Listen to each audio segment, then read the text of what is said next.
Hello everyone, in this quick video I'm going to show you how you can easily download ExpressVPN on Windows. By following the few simple steps that I show you, now you'll be able to download ExpressVPN on Windows very easily. So make sure to watch the video till the end so you don't make any mistakes. By saying that, let's start the video. At first, go to the Chrome browser or any browser that you like, and in the search bar search for expressvpn.com and scroll down and go to the second listed website, which is ExpressVPN high speed secure and anonymous VPN service.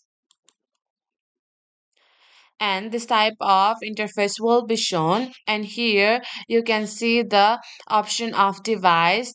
Tap on that and select the window PC and tap on download Windows VPN, and this will initiate the download of ExpressVPN in your PC. And when the download is complete, open the file and follow the prompts to install ExpressVPN on your computer.